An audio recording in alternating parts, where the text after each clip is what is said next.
Era el Día de la Madre. Lo sabía, no solo por el calendario colgado en mi cocina, sino por el silencio, un silencio especial, cargado de una expectativa que dolía. Mi hijo, Mateo, siempre llamaba, o al menos solía hacerlo. Este año, el teléfono había permanecido mudo. Había pasado la mañana en mi pequeño jardín, un pedazo de tierra del tamaño de una alfombra, tratando de revivir unas petunias. Era un trabajo inútil, pero mantenía mis manos ocupadas. A mis 68 años había aprendido que la clave para sobrevivir a la soledad era mantener las manos ocupadas. Mi casa, la misma en la que Mateo había crecido, se sentía cada día más grande y vacía. Las paredes, con la pintura descascarada, guardaban los ecos de su risa infantil. Hoy solo guardaban silencio. Mi pensión apenas cubría la electricidad y el agua. Para la comida dependía de la bondad del padre Damián y de la despensa semanal de la iglesia de la Merced. Cada martes me formaba en la fila con una dignidad temblorosa, aceptando la bolsa de arroz, frijoles y, si tenía suerte, una lata de atún. Me decía a mí misma que no era caridad, sino la comunidad cuidando de los suyos. Pero la vergüenza ardía igual. Justo cuando el sol de la tarde comenzaba a teñir las paredes de naranja, sonó el timbre. Mi corazón dio un salto tan violento que me llevé la mano al pecho. No podía ser. Corrí, tropezando con la alfombra gastada del pasillo. Abrí la puerta y el aire se me escapó de los pulmones. Era él, Mateo, mi hijo millonario. Estaba impecable, como siempre. Su traje, de un azul tan oscuro que parecía negro, probablemente costaba más que mi casa. Su cabello estaba perfectamente peinado y olía a un perfume caro, a madera y dinero. «¡Mamá! ¡Feliz día!», dijo, su voz potente, llenando mi pequeño recibidor. Me abrazó, pero fue un abrazo rápido, casi un trámite. Sus hombros eran duros bajo la tela cara. Se apartó y me miró con esa sonrisa brillante que usaba para sus juntas directivas. «Mi hijo, Mateo, no te esperaba. Creí que...». Estaba en la ciudad, cerrando un trato. Isabela está en el auto. Tuvo que tomar una llamada importante. ¿Ya sabes cómo es? Ah, sí. Isabela, su esposa, la arquitecta de interiores que había redecorado la vida de mi hijo, dejándome a mí fuera, como un mueble viejo que ya no combinaba. «Pasa, hijo, pasa. Tengo... Hice un poco de café. No puedo quedarme mucho, mamá. El jet nos espera.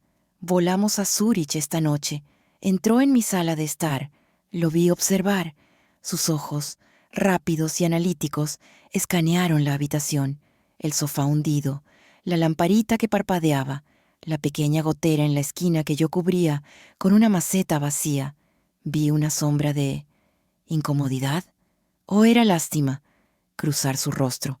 Se detuvo frente a la repisa, donde guardaba sus trofeos de natación de la preparatoria. Los rozó con un dedo, dejando un surco limpio en el polvo. «Veo que todo sigue igual, mamá».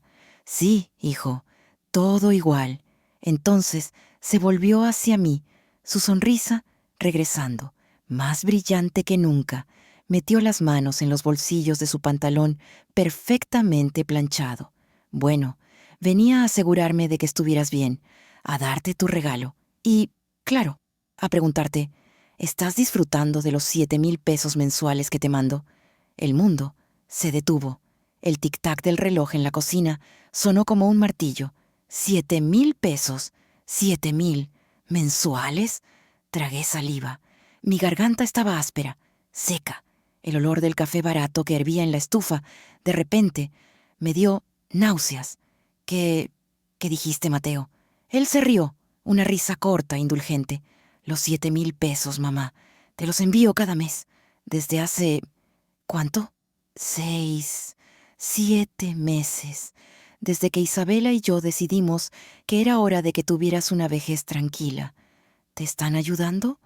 ¿Te has comprado algo bonito? Sentí que las rodillas me fallaban.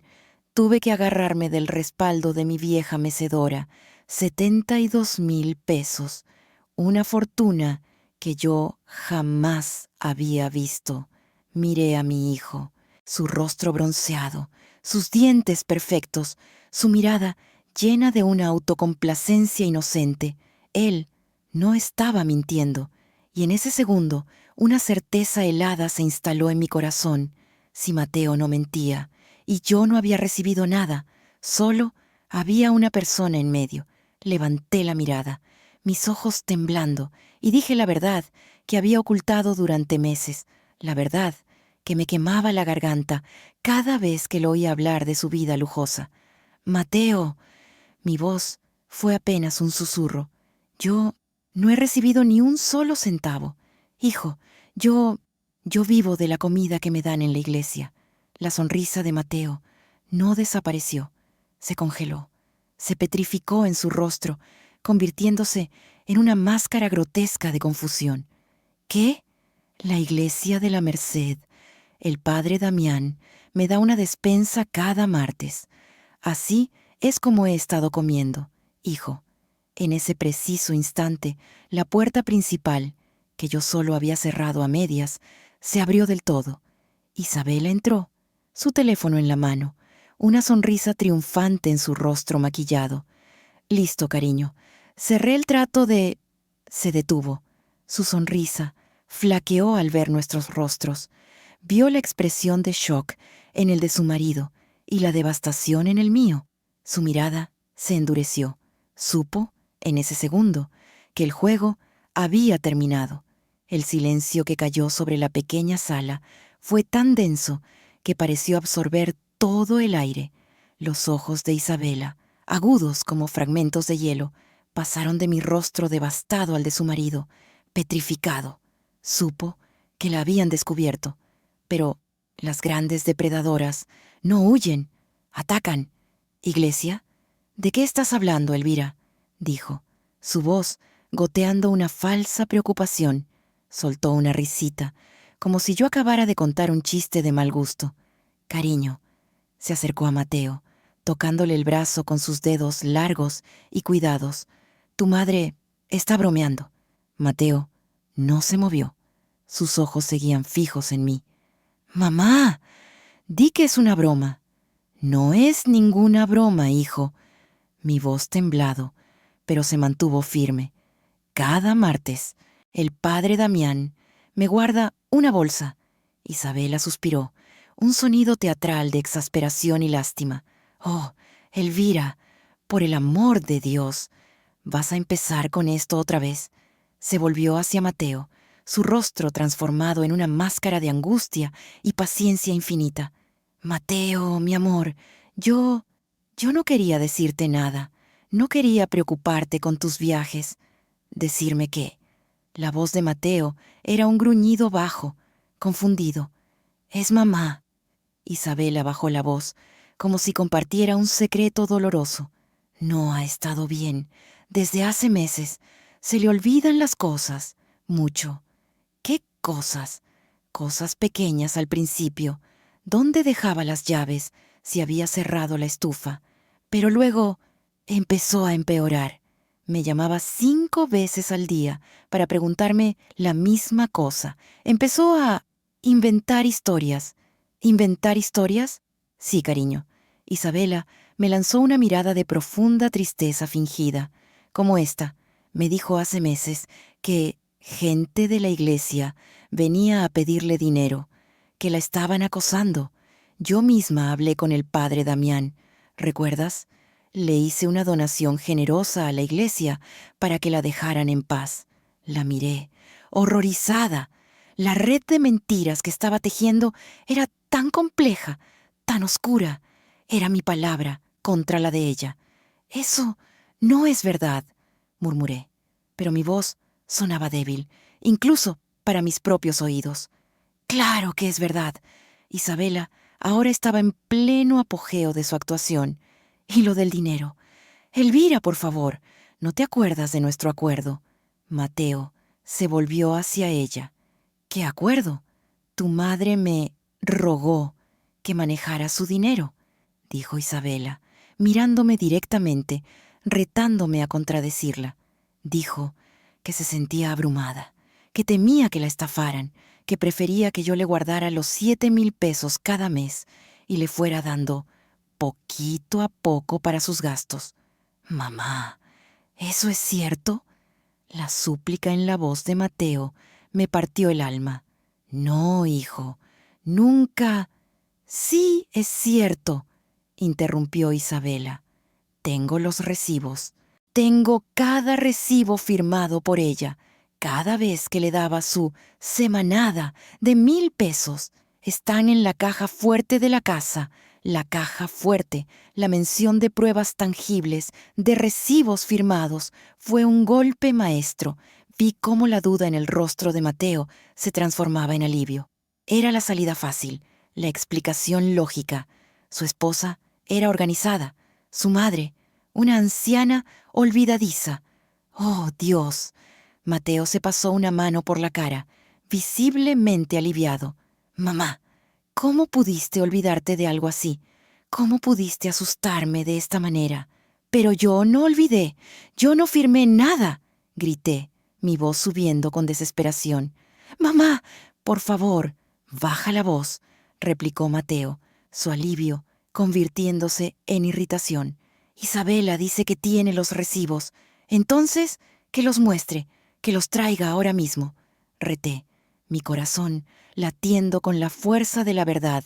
Isabela sonrió, una sonrisa triste y comprensiva. No puedo, suegra. Están en la caja fuerte principal y la combinación... Bueno, Mateo sabe que solo él y yo la tenemos, por seguridad, pero te los mostraremos, por supuesto, mañana, para que te quedes tranquila. Mañana. Una promesa vacía. Cariño, dijo ella, volviéndose a Mateo y acariciando su mejilla. Creo que esto ha sido demasiado para ella. La emoción del Día de la Madre, nuestra visita, la ha confundido. Creo que deberíamos irnos. Mateo asintió, su rostro ahora una mezcla de cansancio y vergüenza ajena. Me miró, pero no como a su madre, sino como a un problema que necesitaba ser gestionado. Mamá, vamos a hacer esto. Isabela y yo nos vamos. Mañana por la mañana vendremos con los recibos, ¿de acuerdo? Y también miró a su esposa, quien le asintió con gravedad. Creo que es hora de que hablemos con el doctor Fuentes. El doctor Fuentes, tu amigo el neurólogo. Solo para una revisión, mamá, un chequeo, para asegurarnos de que todo esté bien con tu memoria. Isabela ha estado muy preocupada. Sentí que el suelo desaparecía bajo mis pies. No solo me habían robado el dinero, ahora iban a declararme loca. Era un plan perfecto, la esposa devota y preocupada, el hijo amoroso pero angustiado, y la pobre madre anciana que inventaba historias y necesitaba atención médica. No necesito un médico, dije fríamente. Mamá, por favor, no seas difícil, dijo Mateo, su paciencia agotándose. Es por tu propio bien. Vendremos mañana. Se dirigieron a la puerta. Mateo se detuvo por un segundo, su mano en el pomo. Y mamá, por favor, deja de ir a esa iglesia. No necesitas su comida. Tienes nuestro dinero. Pareces una mendiga. La palabra resonó en la habitación mucho después de que la puerta se cerrara. ¡Mendiga! Me quedé de pie en medio de mi sala vacía. El olor a café y a perfume caro se mezclaba con el olor a polvo y pobreza. Me habían robado, humillado, y ahora me habían sentenciado. Sabía que no habría recibos. Sabía que mañana nunca llegaría. Y sabía que el doctor Fuentes no vendría a chequear mi memoria, sino a confirmar la historia de Isabela. Caí de rodillas, el suelo frío contra mis piernas. Lloré por mi hijo perdido, por mi dignidad robada. Pero mientras las lágrimas caían, una chispa diminuta, enterrada bajo capas de dolor y sumisión, comenzó a arder. Era la rabia. Si iban a tratarme como a una loca, si iban a intentar encerrarme y robarme todo, no me hundiría sin luchar. No sabían con quién se estaban metiendo. No sabían que la mujer que acababan de condenar era la única que sabía dónde estaba enterrado el verdadero secreto de la familia. Esa noche no dormí. Me senté en mi mecedora, la misma que Mateo había roto y su padre había reparado con tanta paciencia. El silencio de la casa ya no era pacífico, era amenazante. Cada crujido de la madera, cada susurro del viento exterior, sonaba como un paso de Isabela acercándose para llevarme. Analicé el plan de mi nuera con una claridad aterradora. Era perfecto. No era un simple robo, era una aniquilación. Primero, me aisló financieramente, robando el dinero de Mateo para asegurarse de que yo no tuviera recursos. Segundo, me humilló socialmente, esparciendo el rumor de mi pobreza y dependencia, asegurándose de que nadie en nuestro antiguo círculo me tomara en serio. Tercero, y esto era lo más brillante y cruel, usó mi propia pobreza, causada por ella, como prueba de mi senilidad. Side start. Una mujer rica no va a la iglesia a pedir comida. Cite 2026-2028. Por lo tanto, si yo lo hacía, era porque estaba loca, no porque fuera pobre. Y ahora, el golpe final. El neurólogo, el doctor Fuentes, un amigo de la familia. ¿Qué tan difícil sería para la encantadora Isabela, con su cartera llena y su rostro angustiado, convencer a un médico de que su suegra sufría de confusiones? Probablemente ya lo había hecho. Los recibos firmados que mencionó serían falsificaciones. Era muy probable. Me di cuenta de que mi palabra no valía nada. Yo era una anciana pobre y confundida. Ella era una esposa rica, exitosa y preocupada. ¿A quién le creería mi hijo? Ya me había dado la respuesta. No necesitas su comida. Pareces una mendiga. Al amanecer, el miedo dio paso a una rabia fría y sólida. No, no me iban a encerrar, no me iban a borrar. Si iba a caer, caería luchando. Pero no podía luchar sola. Necesitaba un aliado, alguien que me creyera. Solo había una persona en el mundo que había visto mi humillación de cerca y que no tenía ninguna razón para creerle a Isabela, el padre Damián. No esperé al martes de despensa. Fui esa misma mañana. La iglesia estaba vacía, olía a cera de vela e incienso. El padre me encontró arrodillada en el primer banco, aunque no estaba rezando. Estaba pensando: Elvira, hija mía, ¿qué te trae por aquí tan temprano? No es día de despensa. Me giré. Su rostro amable, arrugado por décadas de escuchar confesiones, fue demasiado. Rompí a llorar, no con los sollozos silenciosos de la noche anterior, sino con la angustia acumulada de meses. Lo llevé a su pequeña oficina, un cuarto desordenado, lleno de libros de teología y cajas de donaciones. Le conté todo: la visita de Mateo, la pregunta sobre los 7,000 pesos, la mentira de Isabela sobre los recibos firmados y mi petición de que ella me guardara el dinero. Y finalmente le conté la amenaza del neurólogo. El padre Damián escuchó en silencio, sus dedos tamborileando sobre su escritorio de madera. Cuando terminé, se quedó callado un largo rato. «Lo sabía», dijo finalmente. Su voz era un murmullo grave. «¿Qué sabía, padre?» Sabía que había algo oscuro en esa mujer. Se levantó y caminó hacia la pequeña ventana que daba a un patio interior.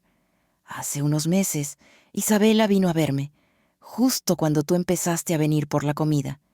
«¿Vino a verlo?» «Sí, hizo una donación muy generosa a la parroquia, 5,000 pesos, en efectivo. Dijo que era para agradecer a la iglesia por cuidar de la gente necesitada. Pero su tono era extraño, y luego me preguntó por ti. Quería saber si yo notaba algo raro en tu comportamiento, si te veías confundida o desorientada. Mi sangre se heló. Estaba preparando el terreno. Exactamente. Le dije que te veía perfectamente lúcida, aunque profundamente triste. El padre me miró, pero ella insistió. Dijo que estabas teniendo episodios y que temía que te volvieras, bueno, una carga, y me pidió que si yo notaba algo, la llamara a ella directamente, no a Mateo. Isabela no había dejado un solo cabo suelto. Había intentado poner de su lado, incluso al hombre que me estaba alimentando. Padre, van a declararme incompetente. Mañana van a traer a un médico y me quitarán todo, aunque no tengo nada. Tienes tu casa, Elvira, tienes tu dignidad, y eso, para gente como ella, es todo. Se volvió a sentar, su rostro endurecido por la determinación. No lo vamos a permitir. La palabra de un sacerdote aún tiene peso en esta comunidad. Iré contigo, seré tu testigo. ¿Y qué diré? ¿Que mi hijo me cree loca? ¿Que mi nuera es una ladrona? Ella dice que tiene recibos. Entonces, debemos encontrar algo más fuerte que sus recibos. El padre me miró fijamente. Elvira, tu esposo, que en paz descanse, era un hombre bueno, pero también muy astuto. Recuerdo que tuvimos una larga charla antes de que Mateo se casara con Isabela. Él no confiaba en ella. Mi corazón dio un brinco. ¿No confiaba? En absoluto. Vio la ambición en sus ojos. Me dijo, Padre, esa mujer no ama a mi hijo, ama lo que mi hijo representa. Le rogué que hablara con Mateo, pero él negó con la cabeza. Dijo, el amor es ciego, Damián. Si me opongo, solo haré que él la desee más. Tendré que poner un seguro, un cortafuegos. Me quedé sin aliento. ¿Un seguro? No me dijo qué era. Solo dijo que era algo que solo él y Mateo sabían. Algo que Mateo había olvidado, pero que se vería forzado a recordar si la situación se volvía crítica. Y entonces lo recordé. El secreto, el verdadero secreto de la familia, enterrado tan profundamente que incluso yo lo había olvidado. No era un cortafuegos, era una bomba atómica. Isabela pensaba que estaba luchando contra una anciana senil por 7,000 pesos al mes. No tenía idea de que estaba a punto de despertar un pasado que mi hijo había pasado toda su vida tratando de ocultar. Padre, dije, mi voz, ahora firme, la rabia reemplazada por una claridad helada. Ya sé cuál es el seguro, y tiene razón, Mateo lo ha olvidado. Pero yo no. El padre Damián asintió lentamente. Entonces, hija mía, es hora de recordárselo. El seguro no era una cuenta bancaria, ni una propiedad. Era una persona que Mateo había jurado proteger y ocultar por el resto de su vida. Se llamaba Damián, como el padre. Fue una ironía cruel del destino. Mi esposo, antes de casarse conmigo, había tenido un romance de juventud, una historia trágica, con una mujer que murió al dar a luz. El niño, Damián, era legalmente hijo de Mateo, pero había nacido con una discapacidad mental severa. En esa época, tener un hijo así era una fuente de vergüenza inmensa. El padre de Mateo, un hombre de hierro y orgulloso de su linaje, obligó a mi esposo a tomar una decisión terrible, ocultar al niño.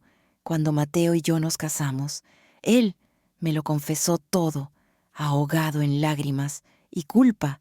Damián vivía en una institución privada de primer nivel en las montañas, un lugar tranquilo donde recibía los mejores cuidados. Mateo pagaba una fortuna cada mes por su silencio y su bienestar. Era su secreto más oscuro y su mayor acto de amor. El seguro del que habló mi esposo, padre, es su primer hijo. Damián. El padre Damián se quedó boquiabierto. ¿Mateo tenía otro hijo? Sí, un hijo que requiere cuidados de por vida, un hijo cuya existencia Isabela desconoce por completo. ¿Y Mateo? Mateo lo olvidó. No, me corregí. Eligió olvidarlo. Cuando se volvió tan exitoso, cuando se casó con Isabela y construyó esta vida perfecta, Damián se convirtió en un inconveniente, en un fantasma. Yo era la única que seguía enviando los pagos mensuales a la institución. Mateo me daba el dinero, pero él ya no quería firmar los cheques. No quería que existiera ningún rastro. El padre Damián entendió al instante. La institución. Si Isabela está controlando todo el dinero, ella no sabe de esos pagos. Terminé por él. Tarde o temprano, el director de la institución llamará a Mateo para preguntar por el dinero que falta, y entonces Mateo tendrá que recordar. Pero, Elvira, dijo el padre, su rostro lleno de preocupación, Isabela podría interceptar esa llamada, podría convencer a Mateo de que es otra estafa tuya. No lo hará, porque vamos a asegurarnos de que la llamada no venga de la institución, va a venir de mí. Salí de la iglesia con un plan. Ya no era una víctima esperando ser rescatada, era una estratega. Fui a la biblioteca pública. Era el único lugar, además de la iglesia, donde me sentía segura. Usando una de las computadoras públicas, busqué el número de la Institución Valle Sereno. Les había enviado pagos durante 20 años, pero nunca había hablado con ellos. Mi corazón latía con fuerza cuando marqué el número desde un teléfono público. Institución Valle Sereno. Habla la directora, la hermana Agustina. Hermana Agustina, mi nombre es Elvira. Era la esposa de Mateo Alcázar. Hubo un silencio al otro lado de la línea. Señora Elvira, qué sorpresa. Lamento mucho su pérdida. El señor Alcázar fue un gran benefactor. Hermana, lamento molestarla, pero necesito su ayuda. Es sobre Damián. ¿Le ha pasado algo? No, no. Él está bien, espero. Pero mi situación ha cambiado. Verá, le conté una versión resumida de la verdad, que mi nuera había tomado control de las finanzas y que ella no conocía la existencia de Damián. La hermana Agustina soltó un suspiro. Ya me lo temía. El pago de este mes no ha llegado. Es la primera vez en 30 años. Lo sé, y temo que si llamamos a mi hijo Mateo, su esposa intercepte la llamada y haga algo terrible. ¿Qué necesita de mí, Elvira? Necesito que me envíe una carta oficial, dirigida a mí, a mi domicilio. Una carta donde explique que el pago está atrasado y que, si no se recibe en 48 horas, se verán forzados a tomar medidas. Trasladar a Damián a una institución pública. La voz de la hermana Agustina era grave. Sí, algo que asuste a Mateo, algo que no pueda ignorar. Entiendo, lo haré de inmediato. Pero, Elvira, ¿qué pasará con Damián? Yo me haré cargo de él, hermana. De ahora en adelante, yo me haré cargo. Colgué el teléfono, sintiéndome como una general, después de mover su pieza más importante. Ahora solo quedaba esperar a que llegara la bomba y dársela a Mateo. Y para eso necesitaba la confrontación final. Sabía que vendrían al día siguiente, como habían prometido, el doctor Fuentes y mi sentencia. Pero yo estaría lista. Esa noche preparé mi casa, no como una víctima, sino como una anfitriona. Hice café, saqué las galletas que me quedaban de la despensa de la iglesia y en la mesa de centro coloqué 2 cosas, mi vieja Biblia familiar y el teléfono. Estaba lista para la guerra. Llegaron al día siguiente, puntuales como verdugos. Eran las 11 de la mañana. Oí el susurro del auto de lujo de Mateo al estacionarse. Esta vez no venía solo. Vi a través de la cortina de encaje. Mateo, Isabela y un hombre mayor con un maletín de cuero. El doctor Fuentes. Mi corazón martilleaba contra mis costillas, pero mis manos estaban firmes.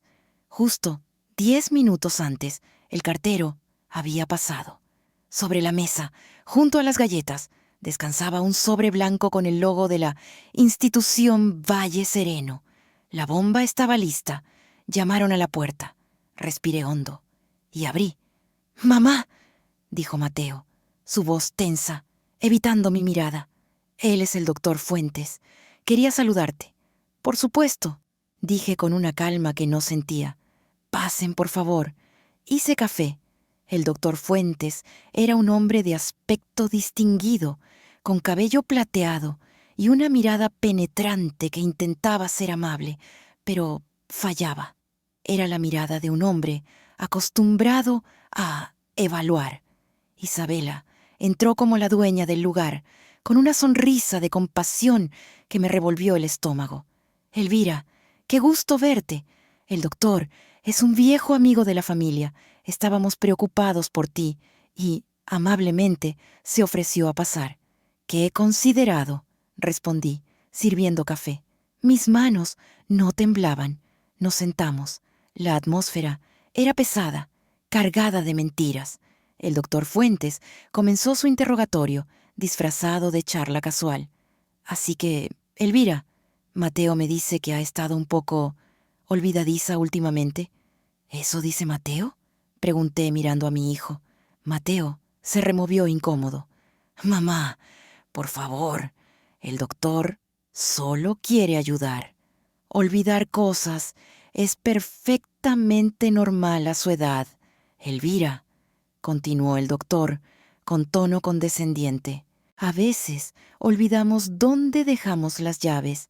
A veces olvidamos conversaciones enteras. A veces olvidamos acuerdos financieros que hemos hecho con nuestra familia. Ahí estaba la trampa». «¿Acuerdos financieros?», pregunté inocentemente. «Sí», intervino Isabela, su voz suave como el veneno. «Como el acuerdo que teníamos sobre los 7,000 pesos, suegra.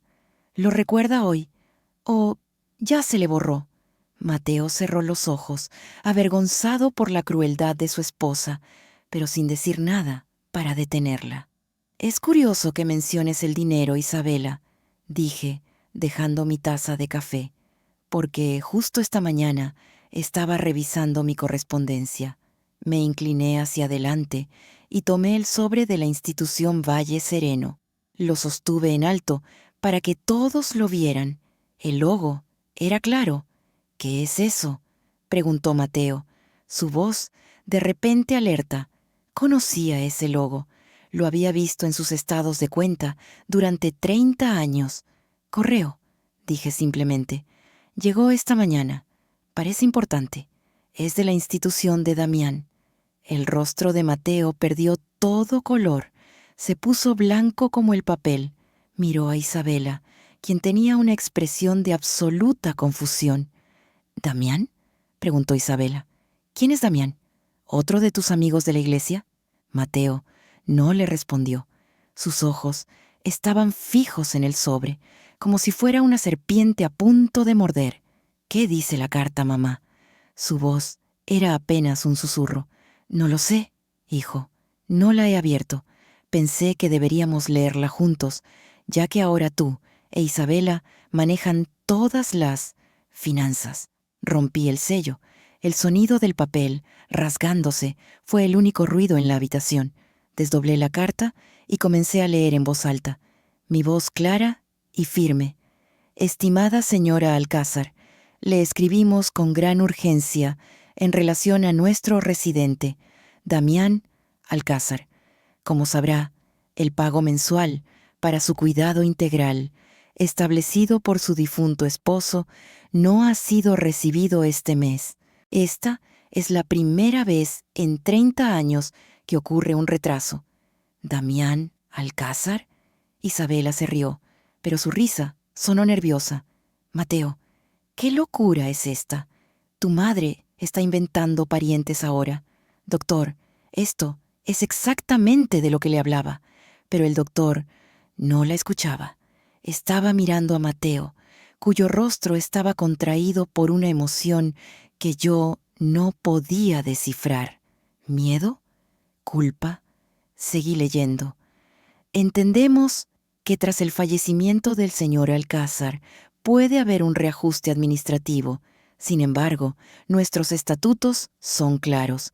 Si el pago no se recibe en las próximas 48 horas, nos veremos en la dolorosa obligación de iniciar el proceso de traslado de Damián a una institución estatal. ¡No! El grito de Mateo fue gutural, un rugido de dolor que hizo saltar al doctor en su silla. Se puso de pie de un salto, arrancándome la carta de las manos. «Mateo, cariño, cálmate», gritó Isabela, ahora genuinamente asustada. «Es un truco de ella. Está loca. Dile, doctor, dile que está senil». Mateo leyó la carta una y otra vez. Luego levantó la vista, pero no me miró a mí. Miró a su esposa. Sus ojos ya no eran los de un hijo confundido, eran los de un hombre que acababa de ser despertado de un coma con un balde de agua helada. «¿Qué has hecho?», le susurró a Isabela. «¿Yo? Yo no he hecho nada. Es ella. Es esa carta falsa». «No es falsa», dijo Mateo, su voz temblando de una furia que yo no había oído en décadas. «Es el membrete oficial. Es la firma de la hermana Agustina. ¿Qué has hecho con su dinero?» «¿Su dinero? ¿El dinero de quién?» «No sé de qué hablas». «El dinero de mi hermano», rugió Mateo, golpeando la mesa con el puño. Las tazas de café saltaron, derramando el líquido oscuro sobre los manteles. El doctor Fuentes se puso pálido. «Hermano». Isabela retrocedió, sus ojos desorbitados por el pánico. «¿Hermano?» «Mateo, tú no tienes un hermano. Estás delirando. Doctor, ayúdelo». «Damián», dijo Mateo, cada palabra cayendo como una piedra. «Es mi medio hermano. Mi padre lo tuvo antes de casarse. Nació diferente. Mi padre me hizo jurar que lo cuidaría toda mi vida, que nunca le faltaría nada». «¿Un hermano discapacitado?» Isabela parecía que iba a vomitar. «¿Y me lo ocultaste?» «Era mi deber protegerlo, igual que era mi deber proteger a mi madre». Se volvió hacia mí, sus ojos llenos de una agonía insoportable. «Mamá, los 7,000 pesos. ¿Eran para Damián?» Negué con la cabeza. «No, hijo, los 7,000 eran para mí. El pago de Damián era mucho más. Eran 20,000 pesos al mes. Salían de tu cuenta personal, una cuenta que solo tú controlabas». Mateo palideció aún más, si eso era posible. «No, yo le di a Isabela el control de todas mis cuentas personales hace 6 meses. Dijo que era más fácil para los impuestos». Se volvió hacia su esposa, quien ahora estaba atrapada contra la pared. «Isabela, ¿qué hiciste con el dinero de Damián?» Yo no sabía», tartamudeó. «Vi un pago mensual recurrente, 20,000 pesos, a una institución. Pensé que era una estafa, una suscripción antigua que olvidaste cancelar. Lo cancelé». «¿Cancelaste el cuidado de mi hermano?» «No sabía quién era», chilló ella. «Y el dinero de tu madre, los 7,000. Pensé que era lo mismo, algún tipo de fraude de la iglesia.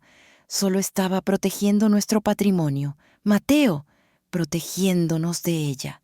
El doctor Fuentes, dándose cuenta de que estaba en medio de un fraude masivo y no de un simple caso de demencia, se levantó discretamente. «Creo que mi presencia ya no es necesaria. Esto es un asunto familiar. Usted no va a ningún lado, doctor», dije, mi voz cortando el aire.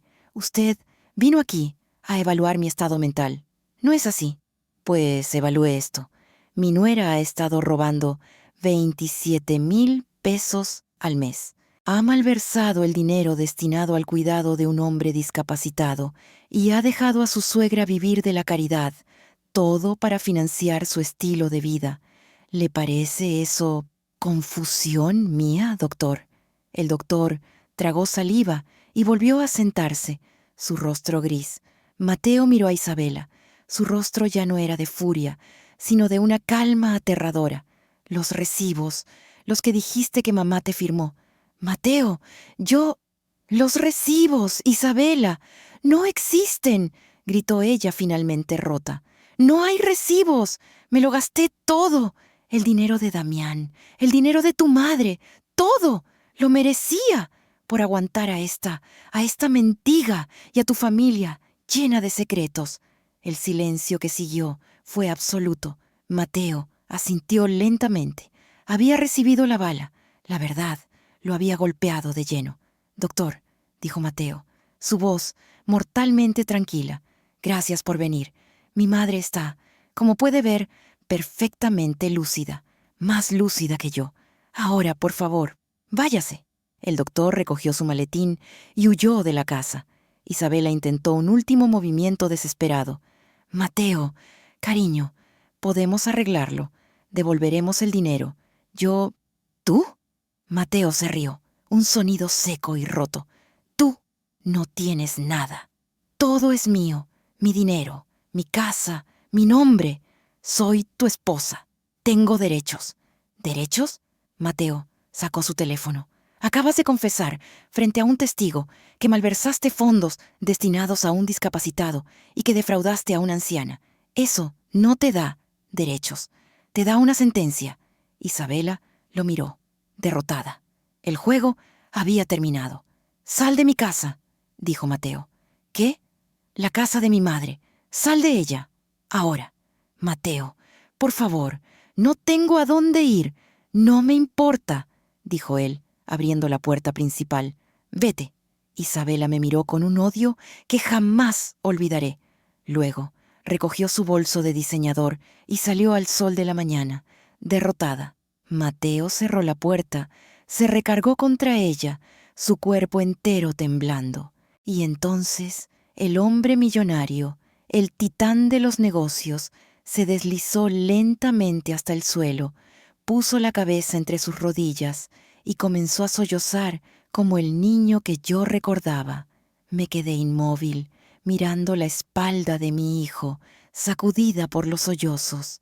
El hombre que conquistaba salas de juntas, el millonario que volaba a Zúrich, estaba hecho un ovillo en el suelo de mi humilde sala, llorando como el niño al que una vez le curé las rodillas raspadas. La rabia que me había sostenido durante las últimas 48 horas se disipó, reemplazada por el dolor profundo y antiguo de una madre. Me arrodillé a su lado, el suelo frío contra mis rodillas artríticas. No dije, «Te lo dije». No dije nada. Simplemente puse mi mano sobre su cabello, ese cabello oscuro y espeso que yo había peinado tantas veces. Él se sobresaltó, como si mi tacto fuera ácido. Levantó la mirada, su rostro devastado, rojo e hinchado. ¿Cómo puedes tocarme?», susurró, su voz rota. Te traté como a una... Eres mi hijo, Mateo», dije suavemente. «Pero te fallé», gritó golpeando el suelo con el puño. «Te fallé. Creí en ella. Te llamé mendiga. Estaba ciego, hijo. El amor, o lo que tú creías que era amor, nos hace ciegos». «No», sollozó. «No era amor. Era vanidad. Ella era hermosa, inteligente, exitosa. Era el accesorio perfecto para mi vida perfecta. Y tú eras la mancha en el cuadro, la madre pobre, la anciana que me recordaba de dónde venía. Y yo te borré». Su confesión fue más dolorosa que cualquiera de sus insultos anteriores, porque era la verdad. «Tienes razón, Mateo. Me borraste, y eso es algo con lo que tendremos que vivir». Me levanté con esfuerzo. «Pero ahora no es el momento para esto. Llorar no solucionará el problema más urgente». Él me miró sin comprender. «¿Qué?» «Damián», dije, mi voz volviéndose práctica, firme. «La carta dice 48 horas. Tenemos que llamar a la hermana Agustina. Ahora, Mateo pareció recibir otra descarga eléctrica. Se puso de pie de un salto. «¡Dios mío, Damián! Con todo esto...» Casi corrió hacia su teléfono, pero se detuvo. Miró el aparato, con horror. «No puedo, Isabela. Ella tiene acceso a todo. Puse todo a su nombre. Las cuentas conjuntas, las tarjetas. Ella puede ver cada movimiento. Puede bloquearme. No usaremos tu teléfono», dije, señalando mi viejo teléfono de disco en la mesita. «Usaremos el mío. Y no usaremos tu dinero. Usaremos el mío». Los ojos de Mateo se abrieron como platos. «¿El tuyo? Mamá, no tienes nada». «No, Mateo, tú crees que no tengo nada». Fui a mi habitación y saqué una vieja caja de galletas de lata de debajo de mi cama. Dentro, debajo de un montón de fotos viejas, había una libreta de ahorros del banco local. La abrí. Tu padre no era el único que tenía secretos. Yo también tengo el mío. Él miró la libreta. El saldo era modesto, apenas unos 30,000 pesos que había ahorrado durante décadas, peso a peso, de lo que me sobraba del mandado cuando tu padre vivía para emergencias. «Mamá, esto es dinero limpio, Mateo, dinero que ella no puede tocar». Marqué el número de la institución. «Llama, habla con la hermana Agustina, transfiérele el pago de este mes desde esta cuenta». Ahora, Mateo tomó el teléfono con manos temblorosas, explicó la situación a la directora. Le dio los datos de mi cuenta, escuché fragmentos de su conversación. «Un error administrativo terrible. Sí, hermana, no volverá a pasar. Le debo mi vida». Cuando colgó, se quedó mirando la libreta de ahorros. 30,000 pesos. Y yo, quejándome por 7,000. «Mamá, el dinero que te he estado enviando, ¿de verdad era para Damián?». Negué con la cabeza. «No, Mateo, el dinero de Damián eran 20,000 al mes, de una cuenta de inversión que tu padre creó específicamente para él. Los 7,000 eran para mí. Tu padre me lo dijo antes de morir. Es para tus caprichos, Elvira, para que nunca tengas que pedirle nada a nadie, ni siquiera a tu hijo». Mateo cerró los ojos, asimilando la magnitud de la traición de Isabela. Ella no solo había robado el dinero de su hermano discapacitado, había robado el regalo de despedida de su padre para mí. «Voy a llamar a mis abogados», dijo. Su voz ahora era de acero. «¿Estás seguro de que son tus abogados, Mateo? ¿O son los abogados que Isabela eligió para ti?». Se detuvo, lo pensó, y el último rastro de su antigua vida se derrumbó. «No lo sé». «Entonces llamarás al padre Damián», dije. «Él conoce gente, gente que no puede ser comprada». Pasaron 6 meses, 6 meses que parecieron una vida entera. Isabela desapareció. Ante las pruebas irrefutables de fraude, malversación y abuso de confianza, el padre Damián y el doctor Fuentes sirvieron como testigos de su confesión en mi sala. Sus abogados le aconsejaron aceptar el acuerdo de divorcio más desequilibrado de la historia. Firmó la anulación de todos sus derechos a cambio de que no presentáramos cargos criminales.